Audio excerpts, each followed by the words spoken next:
രാജ്യത്ത് നിരന്തരം വിവാഹമോചനങ്ങൾ നടക്കാറുണ്ട്. ചെറുതും വലുതുമായ കാരണങ്ങൾ കൊണ്ട് ലോകമാകെ വിവാഹമോചനങ്ങൾ നടന്നുകൊണ്ടിരിക്കുകയാണ്.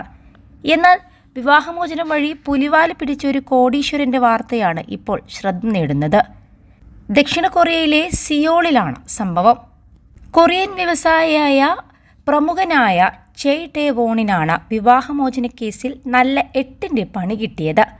ഒന്നും രണ്ടുമല്ല, 8,333 കോടി രൂപയാണ് വിവാഹമോചന കേസിൽ തൻ്റെ മുൻ ഭാര്യ റോസോ യങ്ങിന് നൽകാൻ സിയോൾ കോടതി വിധിച്ചത്. ഇതിന് ചെയ് സമ്മതിക്കുകയാണെങ്കിൽ രാജ്യത്തെ ഏറ്റവും വലിയ വിവാഹമോചന സെറ്റിൽമെൻറ്റായി ഇത് മാറുകയും ചെയ്യും. 35 വർഷം മുൻപാണ് ബിസിനസ്സുകാരനായ ചെയ് ടേവോൺ വിവാഹം കഴിക്കുന്നത്. അന്ന് അദ്ദേഹം കോടീശ്വരനായിരുന്നില്ല. ദമ്പതികൾക്ക് 3 കുട്ടികളുമുണ്ട്. തൻ്റെ ഭർത്താവിന് ഒരു സ്ത്രീയുമായി വിവാഹേതര ബന്ധമുണ്ടെന്ന് റോസോ യങ് കണ്ടെത്തിയതോടെ കാര്യങ്ങൾ തകിടം മറിഞ്ഞു. തുടർന്ന് റോസോ യങ് വിവാഹമോചനത്തിന് കേസ് ഫയൽ ചെയ്യുകയായിരുന്നു. കഴിഞ്ഞ 10 വർഷമായി ഇരുവരും പിരിഞ്ഞാണ് താമസിക്കുന്നത്.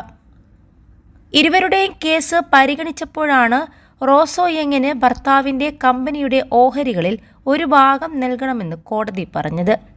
ദക്ഷിണ കൊറിയയിലെ പ്രമുഖ മൊബൈൽ കമ്പനിയായ SK ഗ്രൂപ്പിൻ്റെ ചെയർമാനാണ് ചെയ് ടേവോൺ.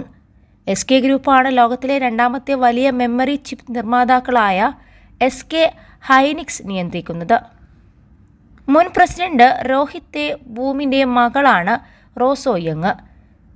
ചെയുടെ ബിസിനസ് വിജയത്തിന് പിന്നിൽ മുൻ ഭാര്യയുടെയും അവരുടെ പിതാവിൻ്റെയും സംഭാവനകളുണ്ടെന്ന് പരിഗണിച്ചാണ് കോടതി ഇത്രയും വലിയ തുക ജീവനാംശം നൽകാൻ അറിയിച്ചത്. മുൻപ് SKയുടെ ഒരു ഓഹരി റോ ആവശ്യപ്പെട്ടത് കുടുംബ കോടതി തള്ളിയിരുന്നു. ഇതിന് പിന്നാലെയാണ് അവർ ഹൈക്കോടതിയെ സമീപിച്ചത്. റോയുടെ പിതാവിൻ്റെ രാഷ്ട്രീയ അധികാരവും മറ്റും SK കമ്പനിയുടെ വളർച്ചയ്ക്ക് സഹായിച്ചിട്ടുണ്ടെന്ന് ഹൈക്കോടതി വിലയിരുത്തി. പിന്നാലെ ഹൈക്കോടതി റോയുടെ ആവശ്യം അംഗീകരിക്കുകയായിരുന്നു. എന്നാൽ ഇത്രയും അധികം പണം നൽകാനുള്ള ഹൈക്കോടതി ഉത്തരവിനെതിരെ ഹർജി സമർപ്പിക്കുമെന്ന് ചെയുടെ അഭിഭാഷകൻ പറയുകയും ചെയ്തു.